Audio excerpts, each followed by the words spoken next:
Memories of the past, visions of the future.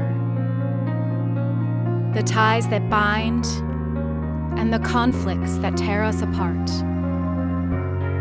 Ours is a shared experience passed down to us through our history, literature, arts, and philosophy, or in one word, humanities. This is Humanities in the Spotlight.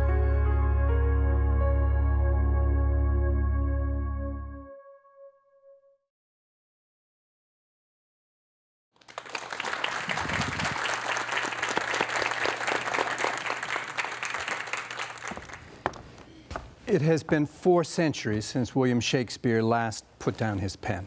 400 years. To wrap our minds around that, we might imagine a member of our family tree, one from each generation since Shakespeare's time, here with us tonight. There'd be 17 people alongside.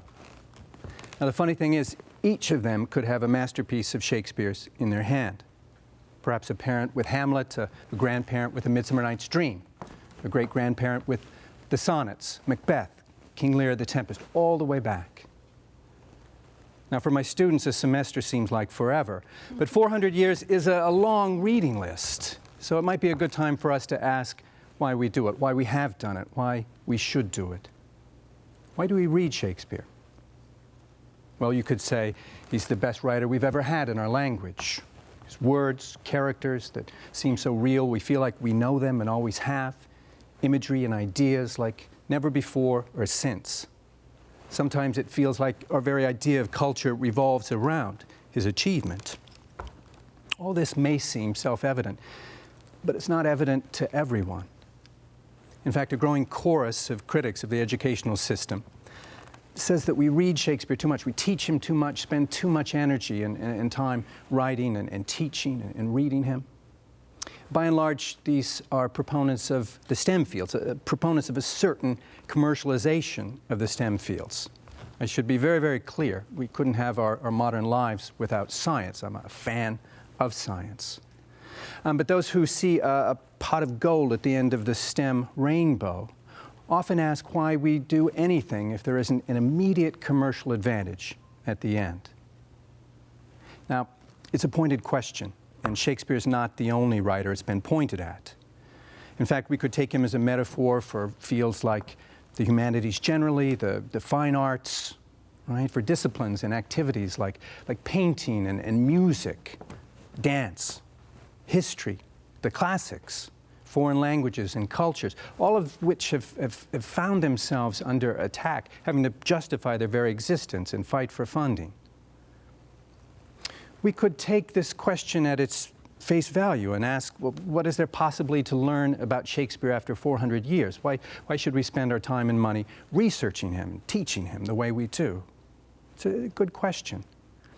But truth be told, the 17 generations of readers between us and Shakespeare have barely scratched the surface of all the mysteries there are about William Shakespeare.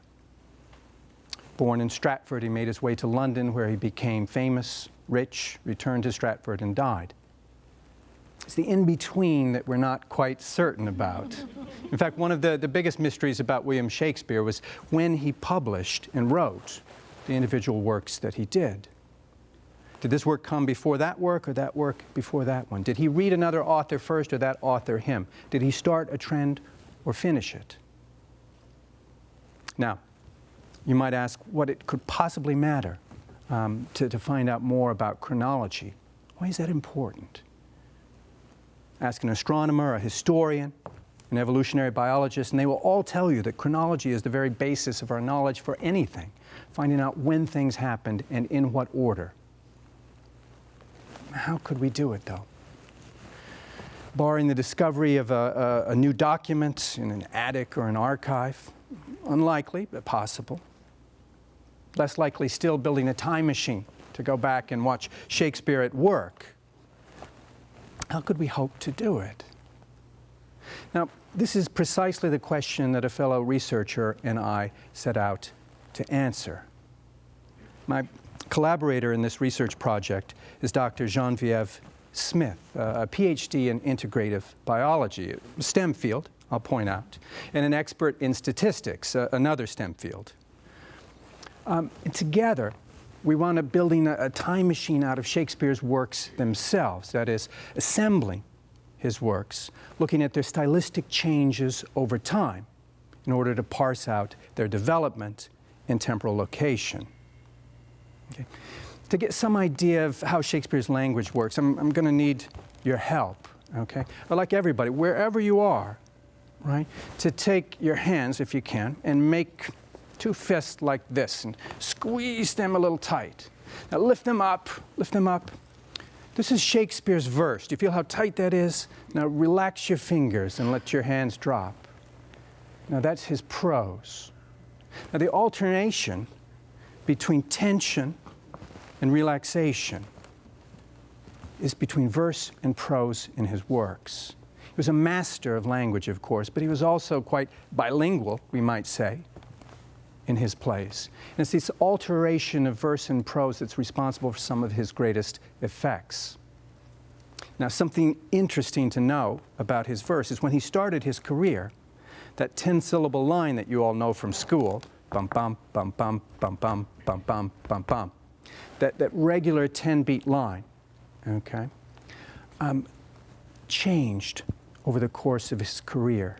And the longer he wrote, the more like prose it became, so that by the time we get to his later plays, his lines become longer, the thoughts stretch over. Let me give you an example of how it sounds. Here's a line from the very beginning of his career, a play called The Taming of the Shrew. This is the Lord in the beginning of the play in the induction. He stumbles across a drunken Christopher Sly on the ground and says, "O monstrous beast, how like a swine he lies." About 9 years later, in Hamlet, to be or not to be, that is the question. A longer passage still, right? This is Cleopatra in Antony and Cleopatra, maybe 9 years later. I'm praising her lover, Mark Antony, the Roman general. I want you to listen to see if you can hear how his thoughts can no longer be confined in a 10-syllable line. And Cleopatra's speech goes something like this. His legs bestrid the ocean, his reared arm crested the world. His voice was property to all the tuned spheres, and that to friends. But when he meant to quail and shake the orb, he was as rattling thunder. For his bounty, there was no winter in it. In autumn 'twas, that grew the more by reaping. His delights were dolphin-like, and showed his back among the element they lived in. In his livery walked crowns and crownets. Realms and islands were as plates dropped from his pocket. Now, with apologies to Cleopatra, I think what you heard there was the kind of overflowing of ideas. It's no longer a quick, steady 10-beat line. Listen to the first parts of each of those lines again. O monstrous beast, 4 syllables. To be or not to be, 6 syllables. His legs bestrid the ocean, 7 syllables. Notice we're getting progressively further into the blank verse line before we take that kind of pause that's natural to the English verse line. Okay. What Geneviève and I did was measure these pauses across all of Shakespeare's verse, right? Put it through a very sophisticated statistical analysis that we borrowed from archaeologists, where they use something called correspondence analysis to search for patterns and patterns of patterns in data.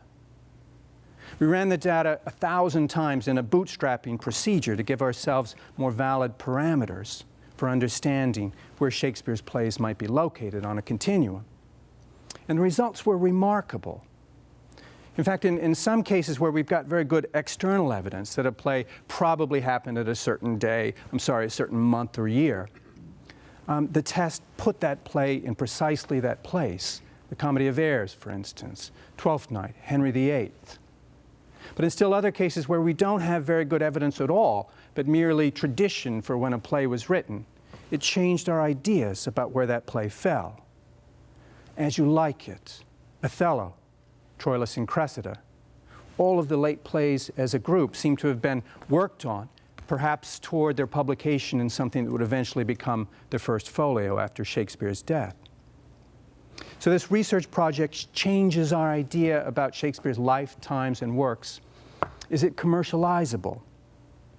That's not for us to say alone. For like all research, it means to add to a conversation, to add to our store of knowledge. Perhaps it could tell us something about dating documents, a will, for instance, a diplomatic cable. Perhaps it could tell us something about the relationship between aging and creativity, between the head and the hand, between the brain and the pen. All of these things may come up as a result of the research. Again, it's a contribution to further knowledge. Let me tell you a story in closing that's familiar to you. Right? In shape, 4 young men decide to drop out of college in the STEM fields to become rich so that they can retire before the age of 30. Whether it's through creating an app or some other kind of technology or a company, right? They have their sights on ruling the world. Now, the funny thing is, what they want to do with the untold millions that they're going to earn, buy an enormous house, architecturally fantastic and beautiful. Fine art on every wall, room-to-room music, leather-bound books stretching from floor to ceiling, tickets to the theater and the opera, foreign travel, learning a foreign language. Now, ironically, all of these things come from the humanities, from the arts. They're all about the product of civilization itself. Now, Shakespeare knew this story 400 years ago, for he tells it to us in Love's Labour's Lost, a wonderful and complicated early comedy in which 4 young men retire from the world in order to conquer it. A life of study and fasting, more study, no contact at all with women, except 4 young women visit the court and their world changes from underneath their feet. News of a death intrudes upon all the happiness and merriment, and the play ends on a very somber note. Because Shakespeare knew something about life that we forget when we think we can plan everything and separate ourselves from the fullness of human life itself. He knew how rich and diverse experience is and must be. Now, Shakespeare is at the center of one definition of our culture. For this very reason, not only the beauty of his language, but what he knows about everything that makes up human beings. If we're lucky enough to have 17 more generations of readers, each of them, including yourself, could have a separate work of Shakespeare's in their hand. May it be so. Thank you.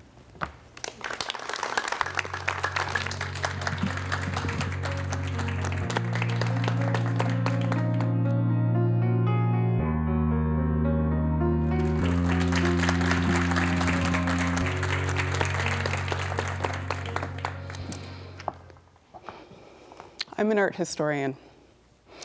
I'm also a first-generation college graduate and a first-generation graduate degree-having person. I'm not supposed to have an art history degree. I'm supposed to be a lawyer or a medical doctor. So how did I become a professional art historian? That's a good question. So I had the good fortune of attending a private school in LA, and my senior year I was required to go to 5 museums. One of those museums was the J. Paul Getty Museum, which is a beautiful place overlooking the Pacific Ocean right on the cliff. And it was there that I discovered Greek and Roman art. And I thought, this is amazing. How can I keep doing this? I went to college at a large state school, not unlike this one. And there I discovered Introduction to Humanities. I read Homer, Gilgamesh, other great works of Western art. And it was then that I discovered that I really wanted to make a life in the arts and in the humanities. How could I do that? I didn't know yet. So I went on to work in museums. I got a graduate degree and then a second graduate degree. And during that time, what I learned was that museums were desperately interested in having diversity. Now, they didn't quite know how to do that. They wanted diverse audiences, and they knew those diverse audiences needed to have art that reflected them and their culture. And so that time in museums, and knowing that I needed to participate in that in some way, made me do a couple of things. I decided that I wanted to make art and museums accessible to people of color, people who are not traditionally given museums. That means people who are also not wealthy. And so how could I do that? I decided to become a professor.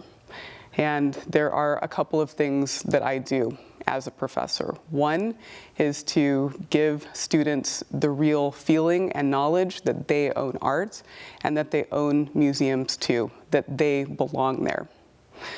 I teach them to have visual literacy and critical thinking skills that they can take out into the world, to think critically about advertisements, to think critically about art, and all of the images that they are overwhelmed by.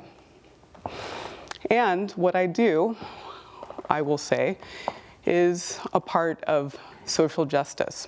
It's not some extra. It's not just something that I do because I love it only. I do it because it makes a difference.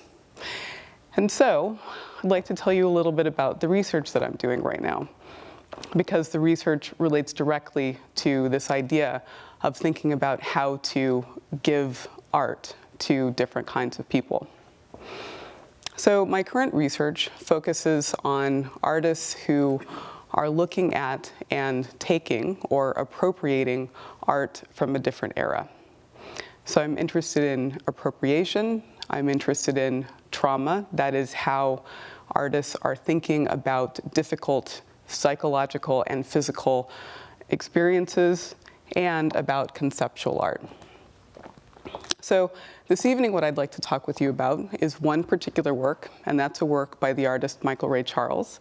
And if you were kind enough to have picked up a program, you will have an image of that painting there that you can look at. So Michael Ray Charles is a painter and a professor at the University of Houston. He made this painting that you are looking at right now in 1992. And what you see is that it's a male figure. He is standing in profile. He is wearing a top hat and tails. In the lower part of his body, he is wearing a kind of chicken costume. He also wears a white mask and white gloves. So perceptive viewers that you are, you will see that he has this top hat, kind of looks like something you might have seen before. He's got the stars and stripes, red and white, some blue. It's not very bright and colorful. It's a little kind of dark and weathered. And he's got these gloves and this mask. And those are particular. He's doing that for a reason. He is taking iconic images that relate to minstrelsy and all of the stories and narratives that go along with them, and he's putting them in a different context and doing something new with them. He's revising. He's innovating with those images, with those stories. And so you probably recognize the top hat and the tails as belonging to Uncle Sam. And you would be right. He was looking at early 20th century posters and announcements that are designed to recruit service people for the military service. And if you think about images of Uncle Sam, one of which is reproduced for you, they generally show a white-haired and white-bearded man with a top hat and with a tuxedo or tails jacket on. And usually he's a very active person, a very active figure in the frame. He's reaching out at the viewer. He is soliciting something from the viewer, trying to get you to feel patriotic and for you to want to join the war efforts. Now, if you look back to the image Sam by Michael Ray Charles, he has a very different posture. His posture is more retiring. His posture is less cocky. It is less assured than this image of Uncle Sam. And so he's taken pieces of this Uncle Sam image and he's turned them. He's made them something different. He's made them a kind of commentary on American culture and patriotism rather than a true kind of showing of patriotism. Now, there's a second image that he is directly borrowing from, and that is this image of Bert Williams. Bert Williams, you might know, was an African-American artist, actor of Caribbean descent, who was very famous in the late 19th and early 20th century. He was an acclaimed actor who, because of the time period in which he worked, was forced to dress up as a minstrel and to wear blackface on his already brown skin. And so the image that you see is a portrait of Williams in costume. And the costume that he, in turn, is borrowing from is a costume from a character that we know to be Zip Coon. And he is a stock character that appeared in minstrel shows that were made by white minstrel actors from the mid-19th century. So again, we have a couple of cultural borrowings that are happening at the same time. So what Bert Williams is doing is having to perform this stereotype that was created about 50 years before, and that's really the only choice that he has. He was a gifted actor, and he wanted to do what he was good at, and at that moment, that was what it took. So here's Michael Ray Charles looking to Bert Williams, who was before that looking to earlier minstrel actors. And it is a kind of commentary on the fact that African Americans are oftentimes forced to put on a certain kind of mask. So here we have the artist looking at the actor who's looking at another set of actors. And all of these stories go together. Michael Ray Charles is also thinking very critically about the tradition of appropriation that happens in the field of art history. And if you think about a figure like Jasper Johns, who for the last 40 years has used flags, for example, to exercise his expressiveness in his medium, which is paint. If you think about Andy Warhol, who made big Brillo boxes, if you think about Betty Saar, who has taken the figure of Aunt Jemima and armed her with a rifle in defense rather than in servitude, these are long traditions of appropriation that have happened within art history. And so he is also inserting himself into this art historical tradition and commenting on African American culture at the same time. So if I could draw your attention back to Sam, I'd like for you to just consider what the painting looks like, not just the icons, not just the images that appear inside it. Just above the tail, there is a kind of very expressive moment in the yellow paint. Beneath it, there is a kind of washed out and dragged area of red paint.